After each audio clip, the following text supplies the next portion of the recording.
পরে সাহাবীরা কয় আমরা তোমার সাথে নাই, তুমি ছাগল হুজুর। ছাগল হুজুর, চলো নবীর কাছে যাই। চলো যাই নবীর কাছে। রাসূলের কাছে গেলেন, আল্লাহ জানিয়ে দিলেন। রাসূল মুস্কি হাসছেন, সাইদ এদিকে আয়।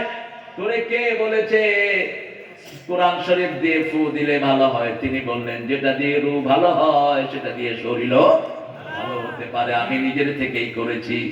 রাসূল বললেন, আবু সাইদ ছাগল তুমিও খাও, আমারেও।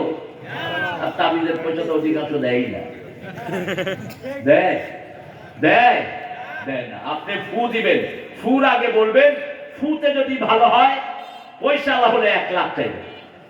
আর যদি গরিব হয় কইল যে ভাই আমার 2টা লাউ কিনে দিয়ে গেছে। গরিব মানুষ নিবেন কি তার থেকে? আর যদি পয়সা হয় ছাড়বেন না দাবি। আপনি দেখবেন আমাদের দেশে সব খান থেকে ঘুরে এসে ইমামদের কাছে পানি পড়ার জন্য যায়, ঠিক না বেনি? এই ইমাম পানি পড়া দিয়ে দেয়, কোরআন পড়ে সে কি হয়ে যায়? ভালো হয়ে যায়। ইমামরে কিছুই দেয় না, ইমামের সামনে দিয়ে ঘুরে। আমিও এরকম পাইছি বহু মৌকে। বাচ্চা নাই, কোরআন শরীফ দিয়ে ফু দিলাম, আল্লাহ তাকে সন্তান দিল, আমার সামনে দিয়ে বাচ্চা নিয়ে ঘুরতেছে। আমি বললাম, এই তুই না বাচ্চা ছাড়া ছিলি? কই যে চাচা পানি দিছিলেন না? আল্লাহ ইনশাআল্লাহ। আরে তো হাদিয়া করি। কই হাদিয়া তো চান না, হাদিয়া দিয়ে যাবি, নইলে বদুয়া দিয়ে মেরে ফেলাম বলে। এত সহজ নাকি বেটা? আপনি হাদিয়া নিবেন। আমার ইমামদের কোনো বরকত নাই, এদের দিকে কেউ তাকায় না। স্বাধীনতার পর থেকে ইমামদের পক্ষে কোনো নেতা ছিল না, ঠিক না বেঠি? রিক্সা চালক কত ইমামের চেয়ে বেশি কামায়? কত ইমামের বেতন? কত বেতন? তো অন্যরা কামায়, রুজির পথ বের করে নেয়, টিউশনি করে, এই কাজ করে ওই কাজ করে। আর যারা একটু সুযোগ পায় তাবিজ দিয়ে পয়সা নেয়। পয়সা দিবি না কে? পয়সা দেয়। আপনাদের দোষ, এই রাষ্ট্রের সিস্টেমের দোষ, ঠিক না বাড়ি? যারা মুশরিক তারা কি করে? মান আহলাফা বিগাইরিল্লাহি ফাকাদ আশরাক। আল্লাহ ছাড়া কারো নামে শপথ করা যাবে? আমি শপথ করছি, আমি শপথ করছি, এগুলো মুশরিক। শপথের মধ্যে কার নাম থাকতে হবে? আল্লাহর নাম।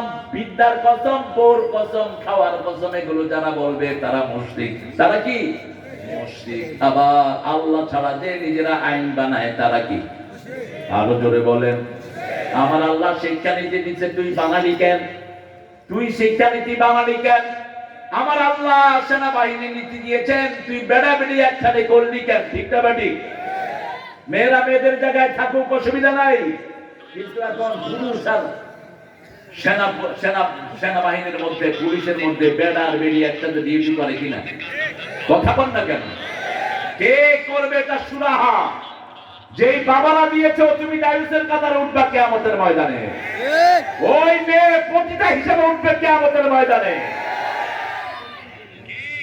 পুলিশ সাহেবদের মনোরঞ্জনের ব্যবস্থা হয়েছে, দেখেন না পত্র পত্রিকায় কি আসে এগুলো? কে কইছে তোরে এটা পড়ার জন্য? প্রথম যখন মহিলা পুলিশ গঠন করা হয়, আল্লামা সাইদি রাহমাহুল্লাহ, তিনি এয়ারপোর্টে দেখেছে মহিলা পুলিশ। কয়, মা তুমি পুলিশ হইলা কেন? কয়, জাতীয় সম্পত্তি রক্ষা করার জন্য। তিনি বললেন, তোমাকে আল্লাহ যে সম্পদ দিছে এটা রক্ষার জন্য তো 10 জন পুলিশ লাগে, তুমি আবার কে জাতীয় সম্পদ রক্ষা করবা? আফগানিস্তান আজকে পৃথিবীর 3 নম্বর দেশ অর্থনৈতিক দিক থেকে। কয় নাম্বার? এই 3 বছর আগে আমরা তাদেরকে ভিক্ষা দিয়েছি, এই আফগানকে। সেই আফগান এখন মোল্লারা ক্ষমতা নিয়েছে। তালেবান, জামাত ইসলামের আরেকটা ভার্সন এটা। ওদের নেতা আল্লামা মওদুদী আমাদের দেশের টুন্ডা হুজুরটা চিনল না আমাকে, মাঝে মাঝে কথা বলে, ঠিক না বেটি? বিশ্ববিখ্যাত সিরাত গ্রন্থ যেটা রাহিকুল মাকতুব, এটার অধিকাংশ রেফারেন্স হলো সিরাতে সরওয়ার আলম থেকে। ওটার লেখককে আল্লামা মওদুদী। তাদেরকে বলা হলো, ভাই আপনারা আগে 230 আফগানিস্তানি টাকা দিলে $1 পাওয়া যেত, এখন 60টা দিলে পাওয়া যায়। এত উন্নত আপনারা কেমনে হয়েছেন? আপনাদের আফগানিস্তানের গাঁজা আফিম ছাড়া কিছুই হতো না। তারা বলছে, আমরা কালেমাকে বসিয়েছি ক্ষমতায়। 2 নম্বরে আমরা মহিলাদেরকে ঘরে ঢুকিয়ে দিয়েছি। 3 নম্বরে চোরা কারবার বন্ধ করে দিয়েছি। 4 নম্বরে ইন্টারনেট বন্ধ করে দিয়েছি। ইন্টারনেট ব্যবসা হলো চুরির ব্যবসা, ঠিক না বেঠি? বন্ধ করে দিয়েছি। এখন বরকত আর বরকত। মহিলা ঘরে ঢুকলো, সমাজের বরকত বেড়ে গেল। চেয়ারম্যান সাহেব কোথায় যান? কালাম ভাই কোথায় যান গো? নামই তো আবুল কালাম, কথা বলবে না, বলবে কি? হ্যাঁ, আবুল কালাম মানে কথার বাপ। কিসের বাপ? কথার বাপ। আল্লাহ কালাম ভাইয়ের হায়াতকে দারাজ করে দিন। আরো জোরে বলেন আমিন। আমরা সেরেকে যাব না, আমরা পর্দাশীলা হব, আমার মাদেরকে ঘরে রাখবো। কার হুকুম? কার হুকুম? ও মায়েরা, ও কারনা ফি বুয়ুতিকুন্না, তোমরা ঘরে থাকো। আমাদের বাংলাদেশের মেয়েদের মতো ভালো মেয়ে দুনিয়ার কোন দেশে নাই। সারা বছর রান্না করে কারা? জোরে বলেন। ঘর পরিষ্কার করে কারা? বাচ্চাকে লালন পালন করে কারা? স্বামীর কাপড় ধোয় কারা? আমরা হুজুররা কি কম খেদমত নেই? এক হুজুরের দেখলাম টুপি নীল, পাঞ্জাবি নীল, পায়জামা নীল, জাঙ্গাও নীল। দেখা যায় না যদিও। বললাম এত নীল হইলো কেমনে? ভিতরে দিয়ে নীল হয়ে আসে। কি ভিতরে ওয়াশিং মেশিন আছে? কয় না, বই ধুয়ে দেয়। তো লজ্জা লাগে না? রাসূলের 11 জন বিবি থাকা অবস্থায় নিজের কাপড় তিনি নিজে ধুইতেন। তুই দেশ কেন? মা আয়েশা বলছেন জীবনে কোনোদিন কোন বিবিকে একলা পাক ঘরে দিয়ে দেননি। পাক ঘরে আমি রুটি বেলতাম, রাসূল চুলায় আগুন দিতেন।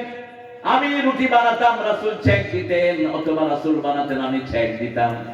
এইভাবে তিনি সহযোগিতা করতেন পরিবারকে।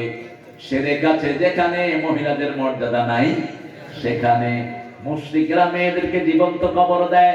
আগের মুশরিক